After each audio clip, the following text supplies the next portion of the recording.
Hi everyone, this is Pastor Jessie, and I hope yesterday you celebrated something in your heart or with some friends, as we talked about Celebrate Sunday during the Sunday morning sermon, and I saw many of you come through the line to celebrate communion by taking it back home and having it there. There are so many ways that we can celebrate, and I touched on a few in the sermon, but I wanted to bring up the story of the prodigal son because that's where this word celebrate appears in the New Testament in a very vibrant way. When you'll remember the older son is pretty straight-laced and does what he's supposed to do, and the younger son takes his father's inheritance and goes to a far-off place and basically wastes it all and then comes back home.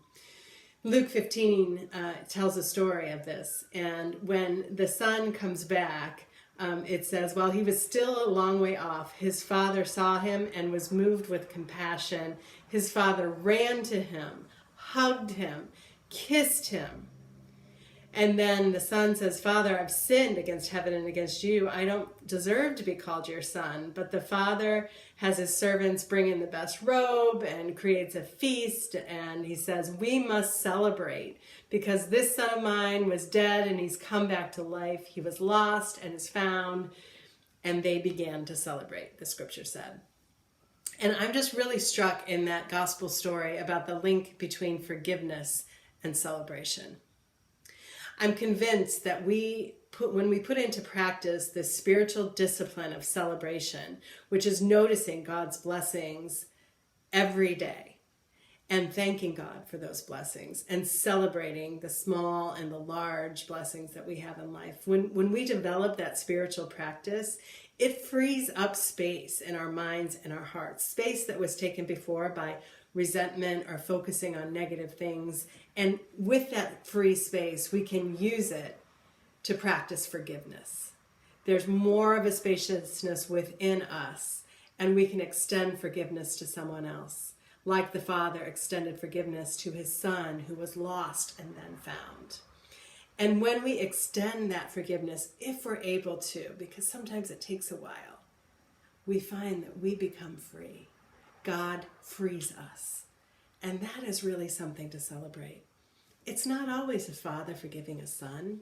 Sometimes it's a son forgiving a father, a friend forgiving a friend, a spouse forgiving a spouse. Sometimes it's forgiving yourself for how you felt that you've not met up to your own expectations for yourself.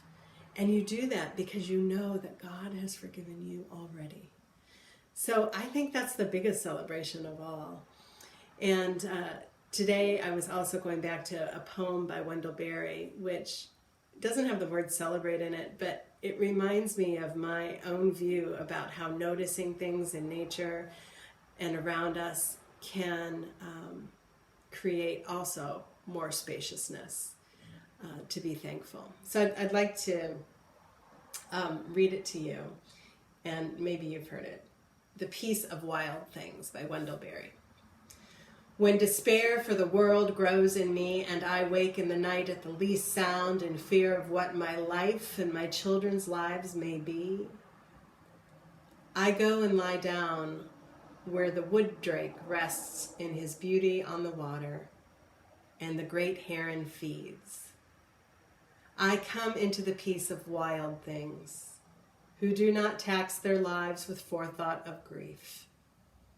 I come into the presence of still water, and I feel above me the day-blind stars waiting with their light. For a time I rest in the grace of the world and am free. The peace of wild things. That's something to celebrate, something to pay attention to, and to rest in. Keep finding ways to celebrate. God bless you.